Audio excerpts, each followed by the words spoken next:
সম্মানিত সুপ্রিয় দর্শক শ্রোতা দেশ ও প্রবাস থেকে যারা এই মুহূর্তে আমাদের সাথে আছেন ভিডিও দেখছেন সবাইকে জানাই আন্তরিক প্রীতি ও শুভেচ্ছা। বন্ধুরা আমি এই মুহূর্তে কথা বলছিলাম সুইট সুন্দরী অপরূপা একটি আপুর সাথে যে প্রতিবেদনে আসছে আমার সাথে অডিও কলে সংযুক্ত হয়েছে। আসলে কয়েকদিন আগে থেকেই যোগাযোগ করছিল প্রতিবেদন করবে। কেন আসলো প্রতিবেদনে বিস্তারিত ভিডিওতে থাকছে, ভিডিওটা অবশ্যই আপনারা কন্টিনিউ করবেন। আর কথা না বাড়িয়ে পরিচয় করে দিতেছি আপনাদের। আসসালামু আলাইকুম। ওয়ালাইকুম সালাম। কেমন আছেন? ভালো আছি। প্রতিবেদনে কেন আসলেন? প্রতিবেদনে এসেছি, অনেক কষ্ট করেই তো এসেছি। কি কষ্ট? এসেছি এসেছি আমি একটা গরিব অসহায় মেয়ে, পরের বাড়িতে কাজ করে খাই। যদি কেউ আমাকে সহযোগিতা করে, আমার পাশে এসে দাঁড়ায়, এই মানুষটা যেমনই হোক আমি তাকে গ্রহণ করবো, এই আশায় প্রতিবেদনে এসেছি। আপনি হচ্ছেন একটা গরিব অসহায় মেয়ে, পরের বাসায় কাজ করে খান। এখন প্রতিবেদনে আসছেন যদি আপনার এই দুঃখের কথা জেনে কেউ আপনার পাশে আগায় আসে, আপনার পাশে থাকে, আপনি তাকে জীবনসাথী হিসেবে গ্রহণ করবেন বা তাকে বিয়ে করবেন, এমনটাই আপনার উদ্দেশ্য। হ্যাঁ হ্যাঁ, সেটাই। আগে কখনো আপনি প্রতিবেদন করছিলেন?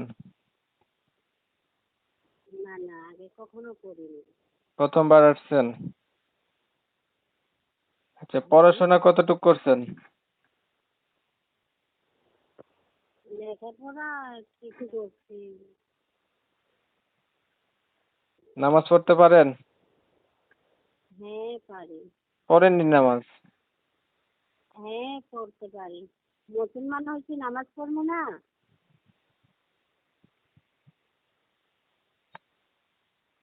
পরিবারে বর্তমানে আছে কে আপনার?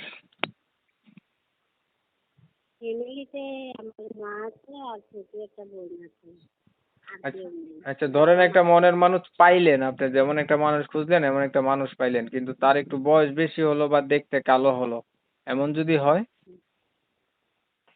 বয়স হইলে সমস্যা নাই, সে যদি আমাকে খাওয়াইতে পড়াইতে পারে, আমার দায়িত্ব নিতে পারে, তাহলে তার বয়স হইলেও আমার সমস্যা নেই, আমি তাকেই গ্রহণ করবো, বুঝছেন?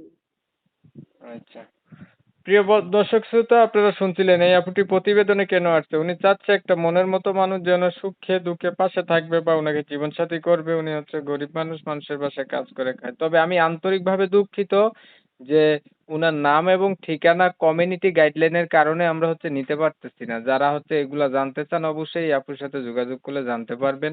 আর উনার এগুলা জানার পরেও যদি উনাকে কেউ ভালোবাসতে চান তাহলে উনার সাথে অবশ্যই যোগাযোগ করবেন। আর যদি এমন ভিডিও ভালো লেগে থাকে চ্যানেলটা সাবস্ক্রাইব করবেন।